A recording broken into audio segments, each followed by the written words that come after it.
Perguntei ao meu filho quando seria o churrasco em família. Ele me respondeu com aquela voz casual, como quem comenta sobre o tempo. Mãe, foi ontem. Esquecemos de te avisar, só tinha gente importante lá. Fiquei em silêncio. O telefone grudado na minha orelha, meu corpo congelado na frente da pia da cozinha. Senti o ar fugindo do meu peito, como quando você leva um soco que não estava esperando. Só tinha gente importante, repetiu Eduardo, meu único filho, com aquele tom casual que você usa para falar de qualquer bobagem. Eu não era importante. Olhei para a mesa onde tinha deixado o pilão com minha pimenta dedo de moça, aquela que o Eduardo adorava desde criança. Tinha preparado naquela mesma manhã, pensando em levar para a reunião familiar. Do lado do pilão estava o presente que comprei para o Pedro Augusto, meu neto de 7 anos. Um carrinho de controle remoto que vi no centro e que me custou 3 semanas de economia. R$ 350 que juntei centavo por centavo da minha aposentadoria. Mãe, você ainda tá aí? A voz do Eduardo soava impaciente, como se eu fosse a errada da história. Estou, filho. Aqui estou. Minha voz saiu mais calma do que eu esperava, mas por dentro algo estava se quebrando. Não era a primeira vez que me deixavam de fora, mas dessa vez tinha algo diferente no tom dele. Algo que me fez entender que não tinha sido esquecimento. Tinha sido escolha. Pois é, mãe, é que você sabe como é a Letícia com as reuniões dela. Ela queria que fosse algo íntimo, só família próxima. Fez uma pausa. Bom, te deixo. Tenho que levar o Pedro Augusto na natação dele. A gente se fala. Beleza. Desligou antes que eu pudesse responder. Fiquei ali parada com o telefone na mão, vendo as primaveras roxas do jardim se moverem com o vento da tarde. Essa casa em Santa Teresa tinha sido o centro de todas as reuniões durante 40 anos. Aqui comemoramos os aniversários do Eduardo. Aqui velamos meu Robson quando ele nos deixou há 12 anos. Aqui o Pedro Augusto deu os primeiros passinhos. E agora, de repente, eu não era a família próxima. Letícia, minha nora, a mulher que entrou na nossa família há 6 anos como uma brisa fresca e que pouco a pouco foi se transformando num furacão que me tirou do meu próprio território. Mas naquela tarde, na frente daquele pilão e daquele presente que não ia ser entregue, eu ainda não entendia até onde ia o plano dela. Caminhei até a sala e sentei na minha cadeira de sempre, aquela que fica perto da janela.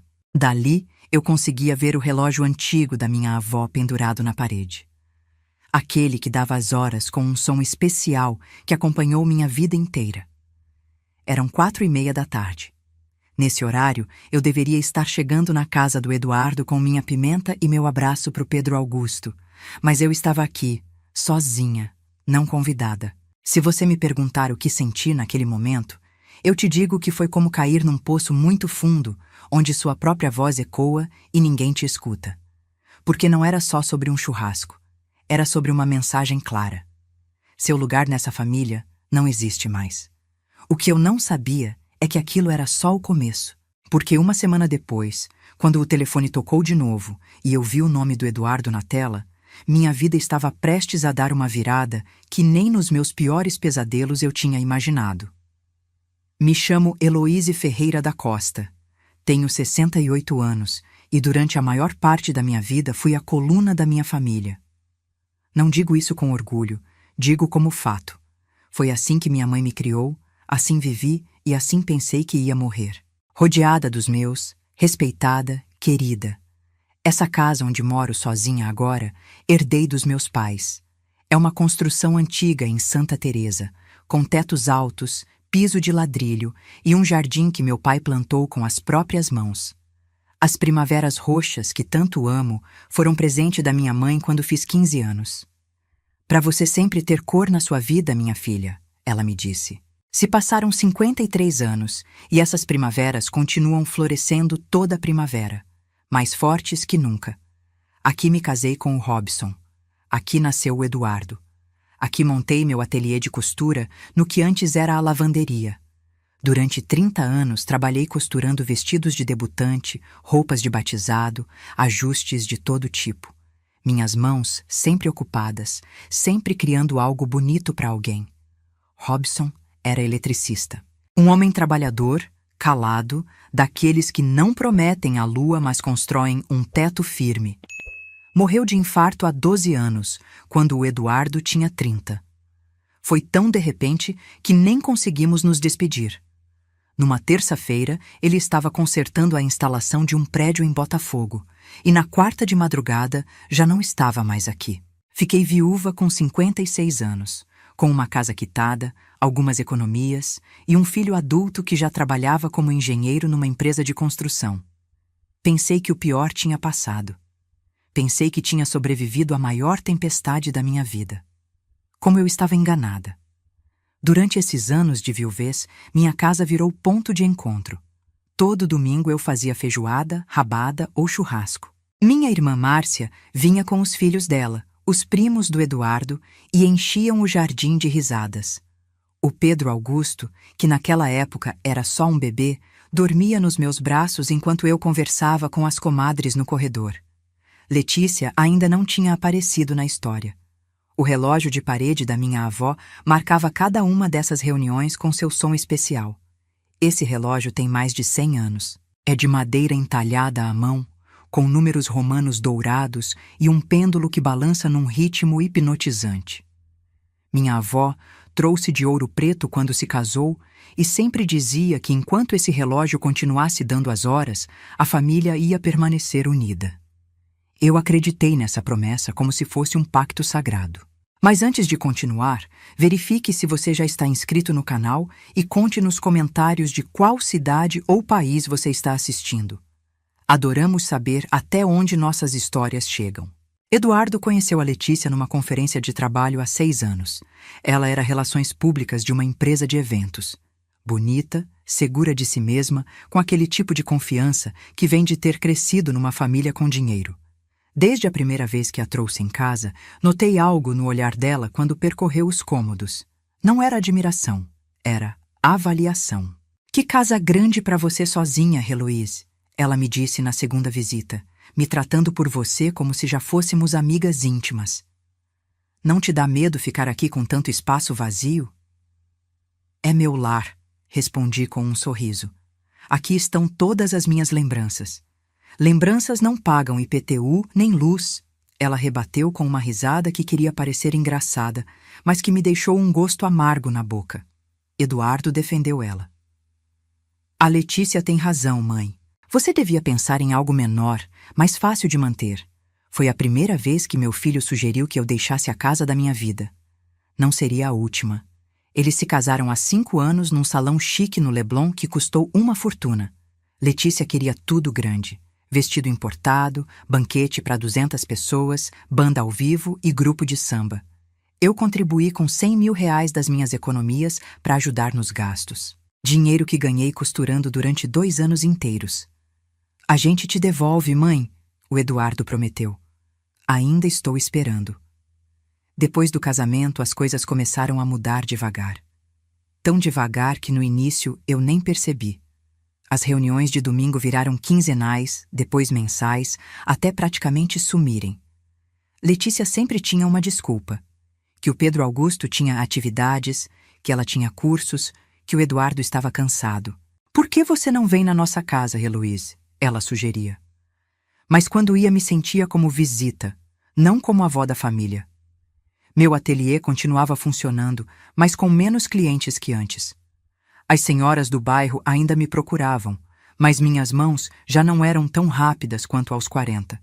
Mesmo assim, aquele espaço era meu refúgio, meu lugar onde eu ainda era a Heloise costureira, aquela que resolvia problemas com linha e agulha. Guardava minhas ferramentas numa caixa de madeira que o Robson fez quando completamos 10 anos de casados.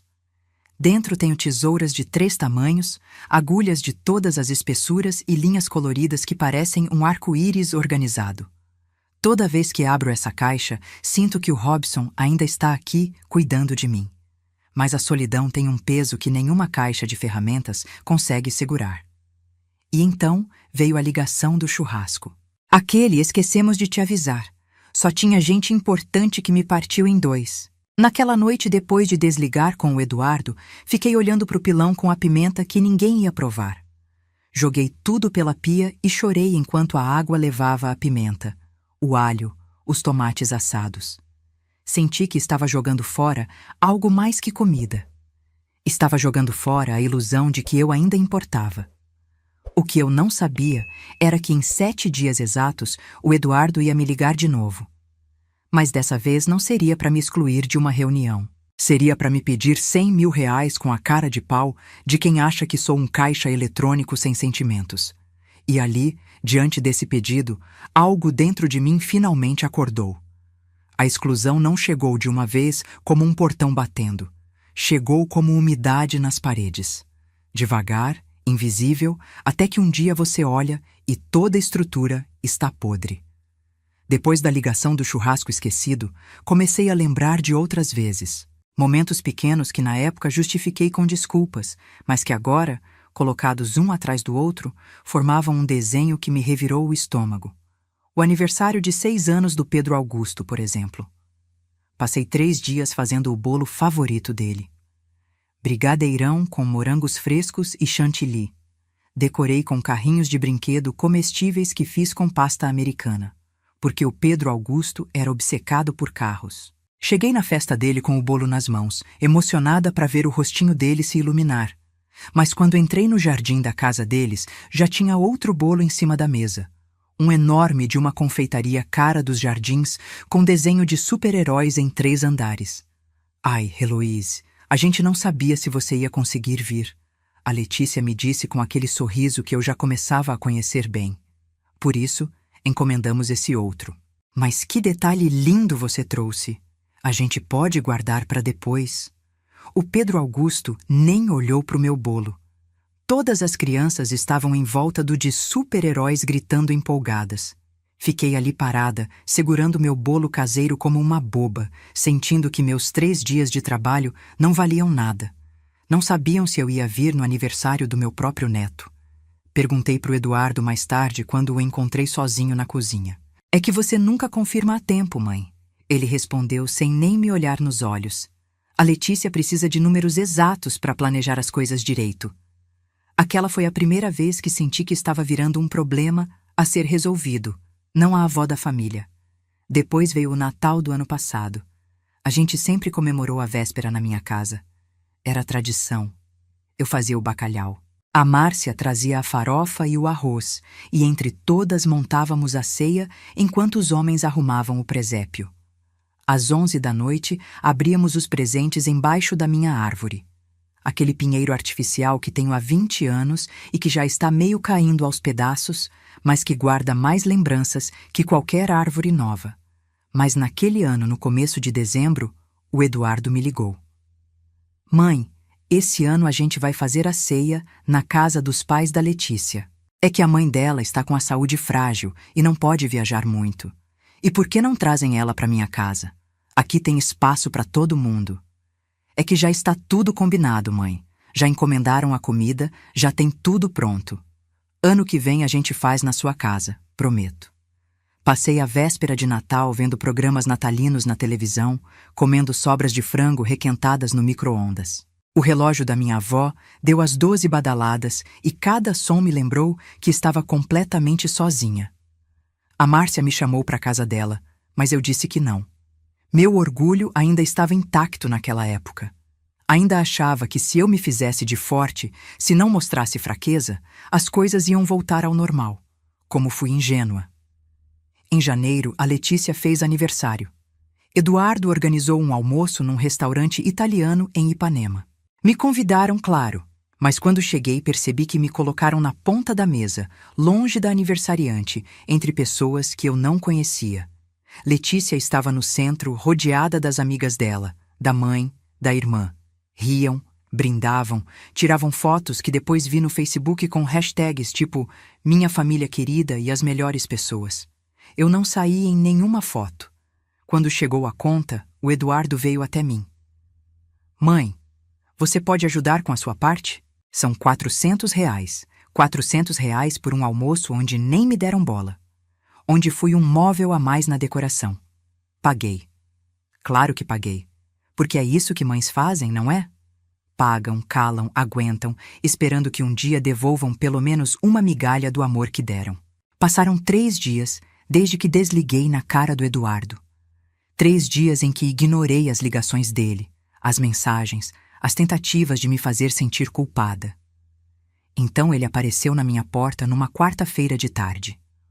Tocou a campainha insistentemente e, quando abri, estava com a cara vermelha de indignação. Mãe, a gente precisa conversar. Não tenho nada para conversar, Eduardo. Já te disse que não tenho esse dinheiro. Ele entrou sem que eu convidasse. Caminhou direto para a sala e se jogou no sofá como se fosse casa dele. Não é só o dinheiro.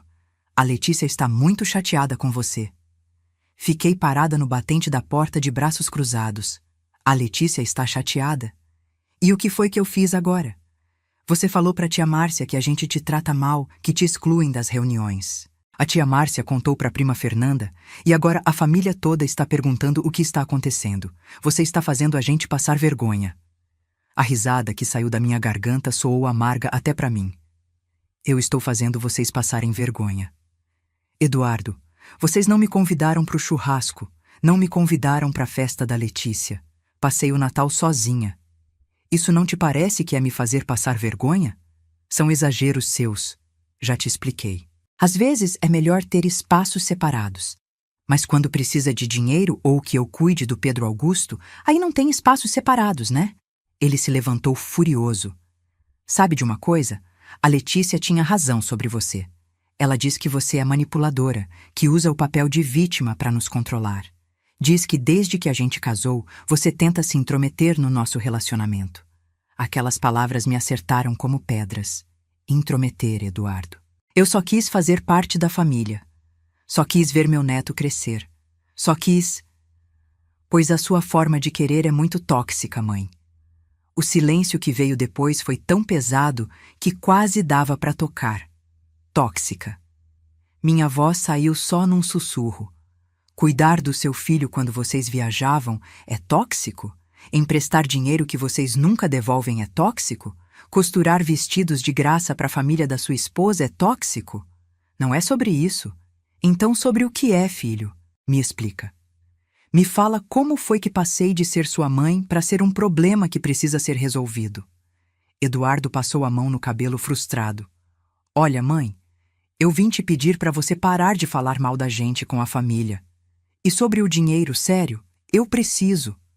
É para pagar umas dívidas de cartão que se acumularam. Se não pagar essa semana, vão cobrar juros altíssimos. Ali estava a verdade. Não era investimento nenhum. Eram dívidas. E por que vocês têm dívidas tão grandes assim? Não é da sua conta. Claro que é da minha conta se você está me pedindo meu dinheiro para pagar. Meu Deus, mãe. Por que você precisa ser tão difícil? Só preciso que você me ajude dessa vez e pronto. Dessa vez, Eduardo. Já te ajudei 20 vezes. E nenhuma vez você cumpriu com devolver o dinheiro, porque sempre aparece alguma coisa. O Pedro Augusto precisa de algo. Tem que pagar a escola. Tem que consertar o carro. As coisas custam. Então parem de gastar com o que não podem pagar. Parem de ir em restaurante caro, de comprar roupa de marca, de fingir o que não são. Os olhos dele se estreitaram perigosamente. Sabe de uma coisa? A Letícia diz que você está com inveja porque a gente tem uma vida melhor do que você teve. Diz que por isso você sempre critica. Aquilo foi demais. Sai da minha casa. O quê? Que você vá embora agora, Eduardo.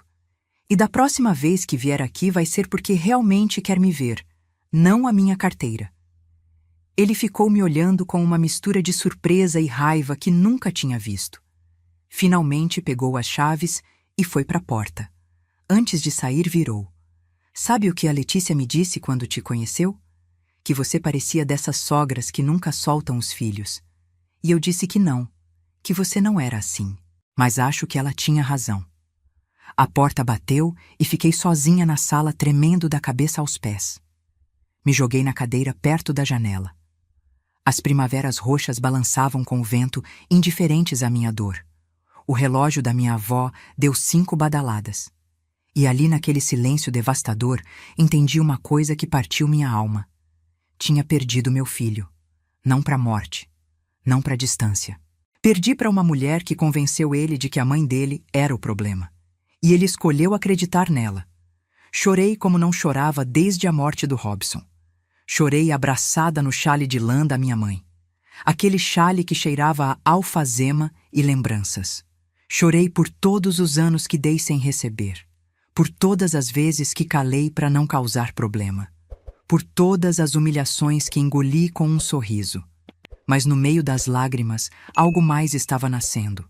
Uma decisão. Uma determinação. Porque se já tinha perdido eles, se já não sobrava nada para salvar, então não tinha nada a perder. E uma mulher que não tem nada a perder é a mulher mais perigosa do mundo.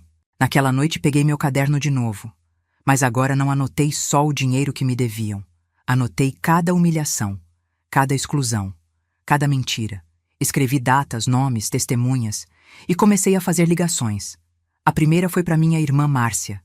Preciso que você me conte tudo que a Letícia falou de mim nas reuniões da família. Tudo. Márcia não se fez de rogada. Numa ligação de 2 horas, minha irmã me mostrou um mundo que preferi não enxergar. A Letícia passava anos envenenando minha imagem na frente da família toda. Nas reuniões que eu não estava, ela soltava comentários envoltos em preocupação. Coitada da Heloíse.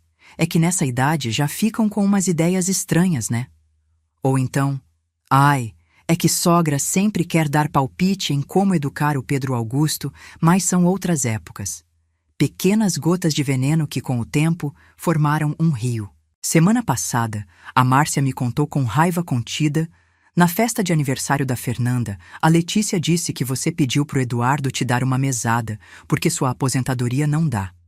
Disse que você se faz de vítima para tirar dinheiro deles. Fiquei muda. Eu pedir dinheiro. Márcia, é exatamente o contrário. Eles que tiraram quase R$200 mil de mim em 5 anos. Minha irmã suspirou do outro lado. Eu sei, Elô. Sempre soube como é a situação. Mas a Letícia é muito boa em virar as coisas. Ela tem meio mundo comendo na mão dela. Aquela conversa abriu meus olhos. Não só me excluíram, me difamaram. Minha própria família achava que eu era um peso, uma manipuladora, uma sogra intrometida. E eu estava tão ocupada tentando recuperar o amor deles que nunca defendi meu nome. 2 dias depois recebi uma mensagem do Eduardo. Não uma ligação. Uma mensagem de WhatsApp.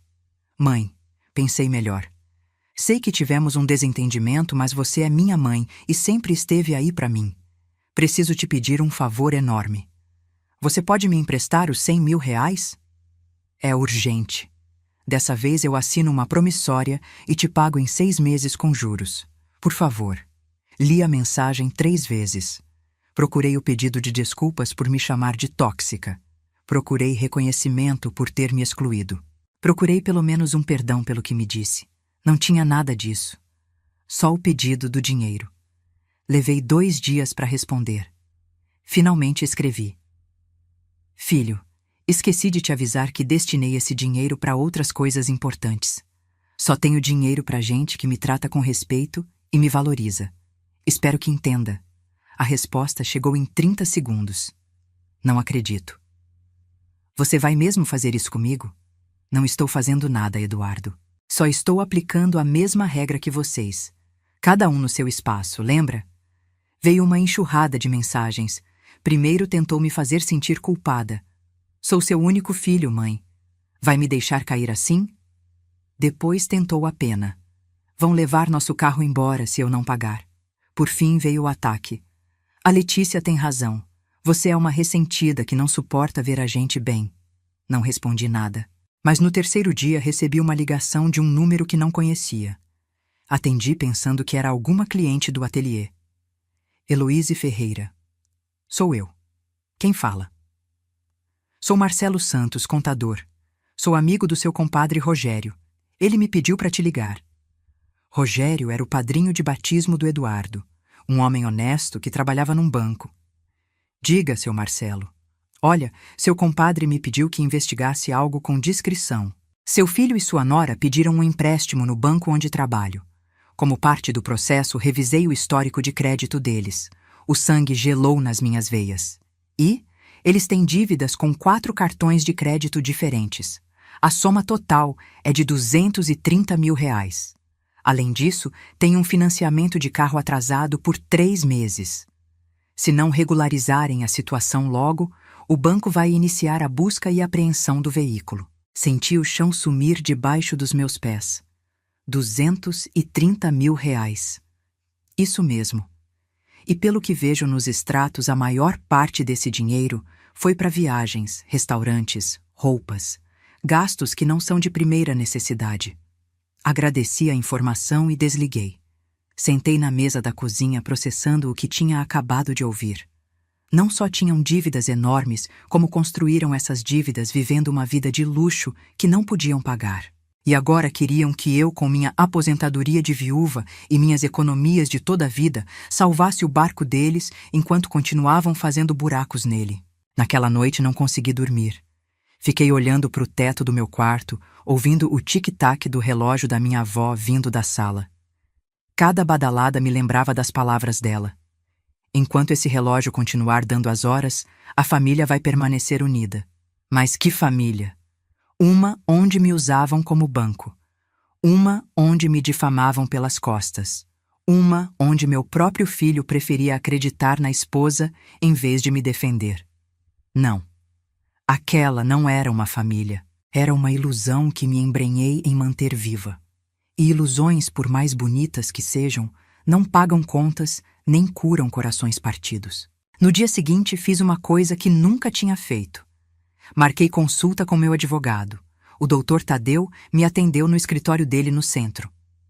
Era um homem de 60 anos, discreto e profissional, que ajudava minha família com papeladas desde que meu pai era vivo. Dona Heloíse, no que posso ajudar? Preciso revisar meu testamento e preciso proteger meu patrimônio. O advogado acenou e pegou uma pasta. Me conta o que tem em mente. Expliquei tudo. Desde as exclusões até as dívidas que descobri. Desde os empréstimos que nunca me devolveram até a campanha de difamação da Letícia. O doutor Tadeu escutou sem interromper, tomando notas. Quando terminei, ele tirou os óculos e me olhou com algo que parecia respeito.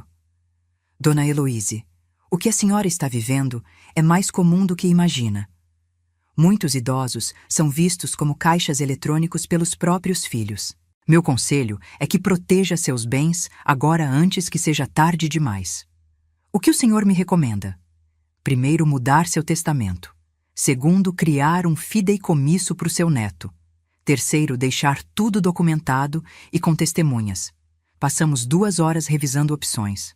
No final, tomei decisões que nunca pensei que tomaria. Mas antes de executar o plano, precisava de mais uma coisa: provas. Liguei para minha amiga Socorro, uma mulher da minha idade que tinha sido minha confidente por 30 anos.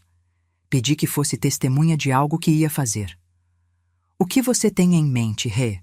Vou gravar cada conversa que tiver com o Eduardo de agora em diante. Preciso que a verdade fique documentada. Socorro me ensinou a usar o gravador do celular. E assim, armada com um plano legal e provas que iam se acumulando, me preparei para o momento que ia mudar tudo. Porque se tinha aprendido algo nesses meses de dor era isso. Amor não se mendiga, se honra. E eu tinha mendigado o suficiente. Agora era a hora deles aprenderem o que significava me perder. As 3 semanas seguintes foram de silêncio absoluto entre o Eduardo e eu. Nem uma ligação, nem uma mensagem. Era como se tivesse morrido para eles. Mas eu não estava de braços cruzados. Socorro virou uma aliada valiosíssima. Nós duas começamos a juntar provas como se fôssemos detetives de novela. Só que isso era minha vida real. Olha, ela me disse uma tarde enquanto tomávamos café coado na minha cozinha: se você vai fazer isso, faça direito. Precisa que ninguém possa dizer que está inventando coisas. Ela tinha razão. Primeiro tirei todos os comprovantes de transferências bancárias que fiz para eles ao longo de 5 anos. Cada depósito estava ali preto no branco. R$ 186 mil que saíram da minha conta para a conta deles. Em nenhum tinha comprovante de devolução. Depois procurei no ateliê todos os trabalhos de costura que fiz de graça para a família da Letícia. Achei fotos do vestido de formatura da sobrinha, da roupa de batizado do priminho, das cortinas que fiz para a casa deles.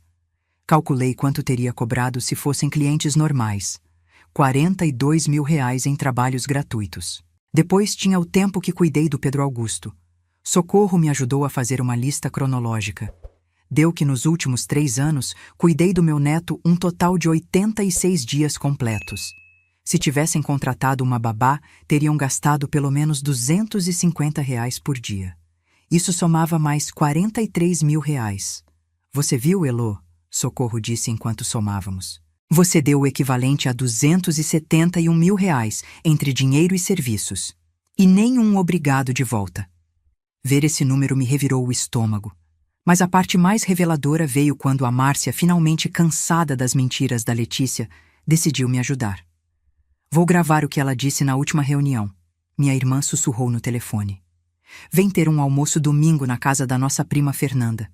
Vou levar meu celular gravando na bolsa. No domingo, a Márcia chegou em casa às 6 da tarde com o áudio. O que escutei me tirou o ar. Era a voz da Letícia clara e sonora. Ai, meninas, vocês não sabem o drama que a Heloíse faz para mim. Agora ela ficou brava porque não convidamos ela para uma reunião. Como se nessa idade tivesse que ficar indo em festa. O Eduardo já explicou 1000 vezes que a gente precisa do nosso espaço, mas ela não entende. Outra voz que reconheci como da prima Fernanda. Mas não que ela pede dinheiro direto para vocês? Exato. Isso é o pior. Ela pede ajuda para os gastos dela. Diz que a aposentadoria não dá. E quando o Eduardo fala que não pode ajudar toda hora, ela fica em modo vítima. É cansativo. Tive que pausar a gravação porque minhas mãos tremiam. Continua, a Márcia insistiu. Espera o que vem. Dei play de novo. A Letícia continuava. O que acontece é que a Heloíse nunca trabalhou de verdade. Só costurava de vez em quando. Não sabe o que é ter responsabilidades grandes. E agora quer que a gente que tem filho e gastos reais fique sustentando ela. Mas fazer o quê, né? É mãe do Eduardo. Tem que aguentar. Risadas ao fundo. Parei a gravação. A Márcia me abraçou enquanto eu tentava processar a dimensão da traição. Não só tinham roubado meu dinheiro. Roubaram minha reputação, minha dignidade, minha verdade. O que você vai fazer? A Márcia perguntou. Vou continuar juntando provas, respondi com uma calma que não sabia que tinha. E quando tiver tudo pronto, vou convocar uma reunião familiar. Mas não uma reunião qualquer. Uma onde todos vão escutar a verdade. Naquela semana visitei de novo o Dr. Tadeu. Mostrei tudo o que tinha juntado. Dona Heloíse, isso é suficiente para um processo legal se quisesse cobrar o dinheiro deles. Não quero processar, falei. Quero que vejam quem foi de verdade a manipuladora aqui. E quero ter certeza que nunca mais vão poder usar meu nome para os benefícios deles. O advogado sorriu de leve. Então vamos proceder com o plano que discutimos. Assinei documentos. Muitos documentos. Cada assinatura me fazia sentir mais leve. Como se estivesse soltando correntes que carreguei por anos. O fideicomisso para o Pedro Augusto ficou estabelecido.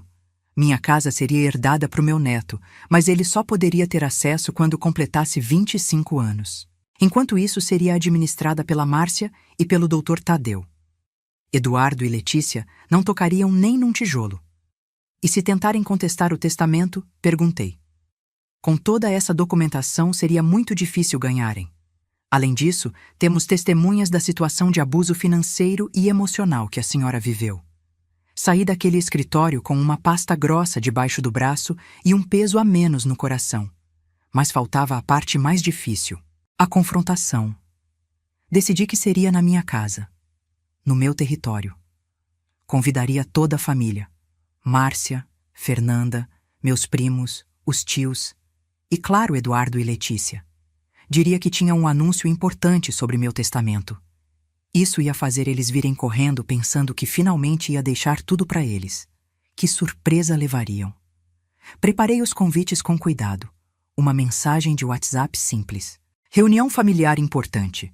Sábado 20 de junho às 4 da tarde na minha casa. Tenho que anunciar decisões sobre meu patrimônio. É importante que todos estejam presentes. As respostas chegaram quase na hora. Márcia. Vou estar aí, mana. Fernanda. Que mistério, tia. Te vejo lá. E a mensagem que estava esperando, do Eduardo. A gente vai estar aí, mãe. Tudo bem? Respondi com a mesma frieza que ele usou comigo tantas vezes. Tudo ótimo, filho. Até sábado. O sábado amanheceu com o céu limpo, daqueles dias perfeitos que parecem mentira. Levantei cedo, tomei um banho demorado e vesti meu vestido terracota, aquele que o Robson me deu no nosso último aniversário de casamento. Amarrei o chale de lã da minha mãe sobre os ombros e me olhei no espelho. A mulher que me olhou de volta não era mais a mesma que mendigava amor 3 meses atrás.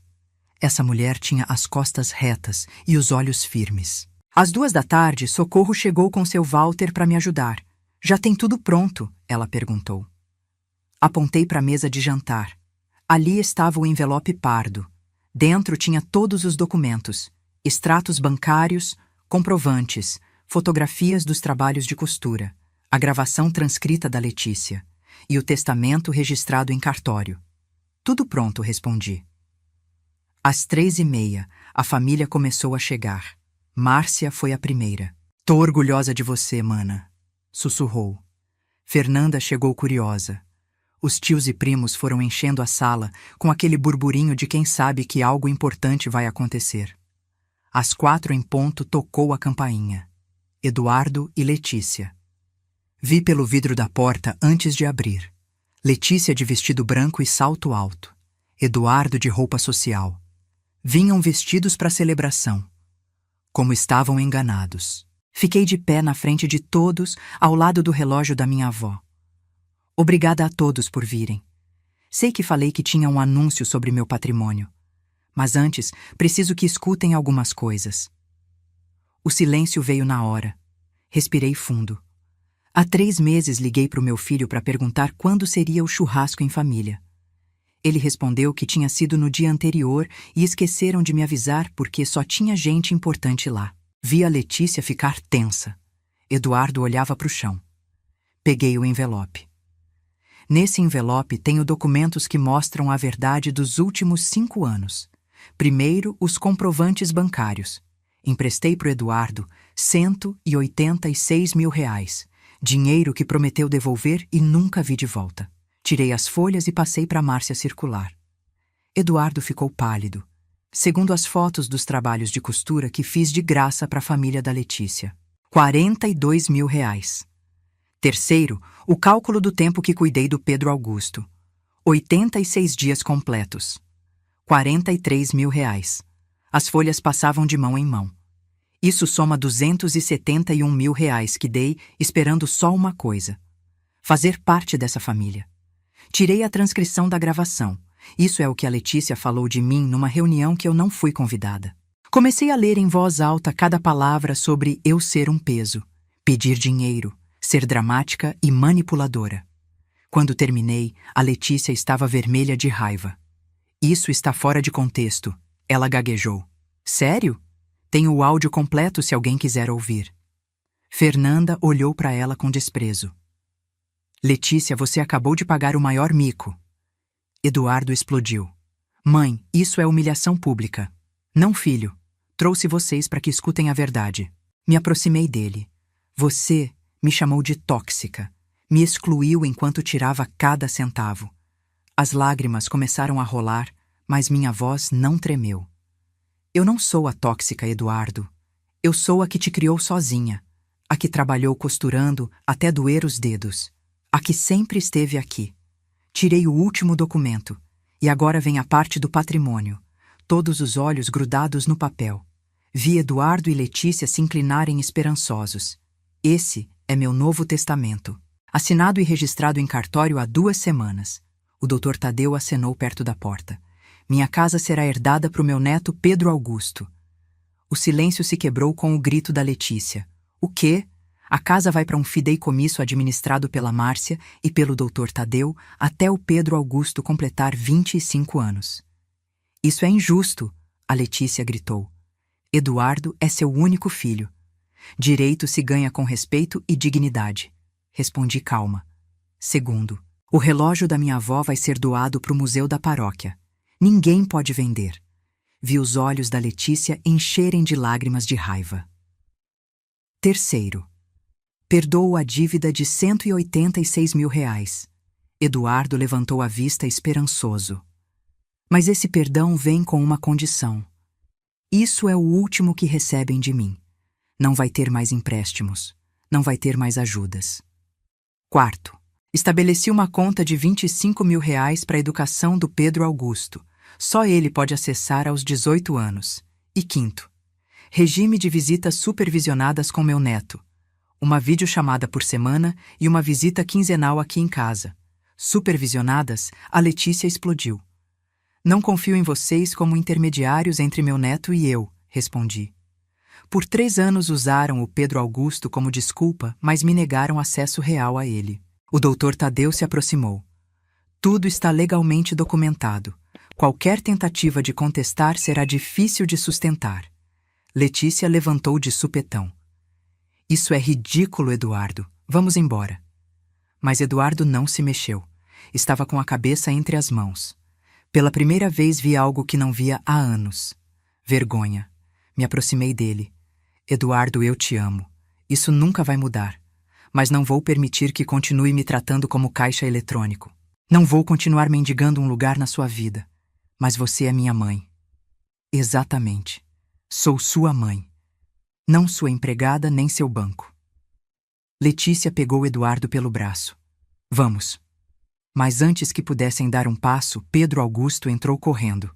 Vó Heloíse. Meu coração derreteu. Se grudou nas minhas pernas. Já pode comer o bolo de fubá? Abaixei e abracei forte. Claro que sim, meu amor. Vai com a tia Márcia na cozinha. Pedro Augusto saiu correndo sem notar a tensão. Quando virei, Letícia me olhava com ódio puro. Isso não vai ficar assim. Você vai se arrepender. A única coisa que me arrependo, respondi firme, é de ter calado por tanto tempo. Virei para todos presentes. Quero que sejam testemunhas do que foi dito aqui. Porque sei que a Letícia vai tentar virar essa história, mas agora todos conhecem a verdade. Os murmúrios de apoio correram pela sala. Eduardo falou com voz quebrada. Mãe, eu preciso de tempo para processar isso. Você tem todo o tempo do mundo, filho, mas se quiser voltar a ter relação comigo, vai ser nos meus termos. Com respeito, com honestidade. Vi eles caminharem para a porta. Antes de sair, Eduardo virou. Eu posso vir falar com você essa semana? Pode vir quando quiser, mas só se vier para falar de verdade, não para pedir dinheiro. Ele acenou e foi. Quando a porta fechou, senti todo o peso dos últimos meses finalmente sair dos meus ombros. O relógio da minha avó deu 5 badaladas. E pela primeira vez em muito tempo, aquele som me trouxe paz. Os dias depois da reunião foram estranhos. Um silêncio diferente enchia minha casa. Mas já não era o silêncio da solidão. Era o silêncio da paz. Márcia vinha todo dia. Fernanda ligava dizendo que a família estava do meu lado. Socorro praticamente se mudou para cá naquela primeira semana. Do Eduardo, nenhuma palavra durante 5 dias. Até que na quinta de tarde ele apareceu, sozinho, sem a Letícia. Trazia os olhos inchados. Posso entrar, mãe? Me fiz de lado sem falar nada. Sentamos na sala. O relógio marcava 4 da tarde. Tive que tirar a Letícia de casa por uns dias. Olhei surpresa. Depois da reunião, brigamos durante horas. Ela dizia que você era manipuladora. Mas eu já não conseguia continuar acreditando nela. A voz dele se quebrou. Fiquei revisando nossos extratos de banco. Você tinha razão. Sobre tudo. As dívidas, os gastos. A Letícia falava que estava tudo bem, mas estamos prestes a perder o carro e possivelmente a casa. Percebi antes mãe, mas não quis enxergar. Era mais fácil acreditar nela, botar a culpa em você. Liguei para tia Márcia. Ela confirmou cada coisa. As vezes que ela falou mal de você comigo nunca existiram. Foi tudo a Letícia te difamando. E eu deixei acontecer. E agora o que, Eduardo? Você vem pedir perdão esperando que tudo volte a ser como antes? Não. Venho te dizer que você tinha razão em tudo e que entendo se não quiser mais saber de mim. Fui um péssimo filho. Te usei. Te ignorei. e deixei minha esposa te tratar pior do que eu permitiria que alguém tratasse um desconhecido. Se levantou e foi até a janela, olhando as primaveras roxas. Meu pai me daria uma surra se visse como te tratei. Ele sempre dizia que você era a mulher mais forte que conhecia. O que aconteceu com a Letícia? Pedi para ela ir para a casa dos pais. Preciso decidir se quero continuar num casamento construído sobre mentiras. O Pedro Augusto pergunta por você todo dia. Meu coração apertou. Como ele está? Confuso. Não entende por que não pode ver a avó. Falei que foi culpa minha. Mãe, não vim pedir perdão. Só vim te dizer que vou tentar ser melhor. Vou arrumar a bagunça da minha vida. Vou procurar ajuda para lidar com as dívidas. E vou garantir que o Pedro Augusto cresça conhecendo a avó que eu tive. Me aproximei e coloquei a mão no ombro dele. Filho, nunca disse que não te queria na minha vida. Só disse que não ia permitir mais abusos. Se de verdade quer mudar, vou te apoiar. Mas as coisas vão ser diferentes. Eu sei. E aceito. As visitas com o Pedro Augusto ficam supervisionadas por 3 meses. Entendido. Nada de empréstimos. Nunca mais vou te pedir dinheiro, mãe. Juro pela memória do meu pai. E sobre a Letícia. Isso é decisão sua. Mas se vocês continuarem juntos, ela vai ter que ganhar meu respeito de novo. Entendo. Ela tem muito que mudar. E se não conseguir, vou ter que tomar decisões difíceis. Abracei ele. Te amo, Eduardo. Sempre vou te amar. Mas amor não significa permitir que te destruam. Te amo, mãe. E sinto muito. Choramos juntos. Um choro que lavava anos de dor e mentiras. Quando foi embora naquela tarde, me senti diferente. Não completamente curada, mas no caminho. 6 meses depois, a manhã de sábado amanheceu fresca. Abri as janelas do ateliê. Ouvi a porta da frente. Vó. Era o Pedro Augusto. Eduardo entrava atrás dele sozinho. Letícia e ele tinham se separado há 3 meses. Foi difícil, mas necessário. Ela se recusou a aceitar responsabilidade. E meu filho finalmente encontrou coragem para colocar um limite. Meu amor, corri para abraçar meu neto. Vó, olha o que fiz na escola. Me mostrou um desenho de uma casa com primaveras roxas. É a sua casa. A professora disse para desenhar nosso lugar favorito. Encheram meus olhos de lágrimas. É o desenho mais lindo que já vi. Eduardo sorriu. Estava diferente. Mais magro, um pouco cansado, mas com os olhos mais claros. Posso falar com você, mãe? Deixei o Pedro Augusto no ateliê e fui para o jardim com meu filho. Consegui um segundo emprego, de noite como assessor. É pesado, mas vou conseguir quitar as dívidas em 2 anos. Fico feliz que está tomando responsabilidade. Também comecei terapia. O psicólogo tem me ajudado a entender muitas coisas. Abracei ele. Estou orgulhosa de você, filho. Mãe, quero que saiba que todo dia penso no que aconteceu. E todo dia trabalho para ser o filho que você merece. Você já é Eduardo. O simples fato de estar tentando mudar já te faz o filho que sempre soube que podia ser. O relógio deu 11 badaladas. Pedro Augusto saiu correndo. Vó, posso ficar para almoço? Claro que sim, meu amor. Os 3 ficamos ali no jardim, as primaveras roxas balançando com o vento. Naquela tarde, depois que foram embora, fiquei sozinha. Peguei o xale da minha mãe e parei no espaço vazio onde ficava o relógio da minha avó. Tinha doado para o museu da paróquia. O padre Antônio disse palavras bonitas sobre preservar a memória sem se agarrar aos objetos. E mesmo que aquele relógio não estivesse mais ali, eu conseguia ouvir as badaladas na memória. Cada som me lembrava que minha avó tinha razão. A família permanece unida não por um relógio, mas pelo amor, pelo respeito, pela dignidade. Olhei para as primaveras roxas que balançavam com o vento. Minha casa já não era o centro de grandes reuniões, mas era algo melhor. Era um refúgio de paz, um espaço onde minha dignidade morava intacta. Eduardo vinha todo sábado com o Pedro Augusto. Conversávamos sobre a vida, sobre os sonhos. Já não tinha segredos nem mentiras, só conversas reais entre mãe, filho e neto. Eu finalmente tinha aprendido que amor verdadeiro não se mendiga nem se compra. Amor verdadeiro se honra com presença, respeito e ações coerentes. Sentei na minha cadeira perto da janela, a mesma onde chorei tantas noites. Mas agora não sentia tristeza. Sentia gratidão. Gratidão por ter defendido minha dignidade. Gratidão por ter percebido que era melhor estar sozinha com paz do que acompanhada com dor. O sol iluminava as linhas do ateliê. A vida continuava, diferente de como imaginei, mas infinitamente melhor que o pesadelo do qual acordei. Fechei os olhos e respirei fundo. Consegui, vó, sussurrei. Recuperei minha dignidade. Aquela era a melhor herança para o Pedro Augusto, não uma casa, mas o exemplo de uma mulher que aprendeu a se valorizar. Porque a riqueza verdadeira não está no que você possui, está no que você não permite que tirem de você. Nunca é tarde para recuperar sua dignidade. Não importa quantos anos você calou, sempre pode mudar as regras do jogo, porque se valorizar não é egoísmo, é sobrevivência. Colocar limites não é crueldade, é amor próprio. E se afastar de quem te machuca não é abandono, é se escolher. Olhei pelas primaveras roxas uma última vez e sorri, porque finalmente, depois de 68 anos, entendia o que significava estar em paz. Se você gostou dessa história, responda nos comentários. No meu lugar, o que você faria? E não se esqueça de assistir ao próximo vídeo que vai aparecer na sua tela. Ele tem uma reviravolta surpreendente e emocionante que vai te prender do começo ao fim. Até o próximo vídeo.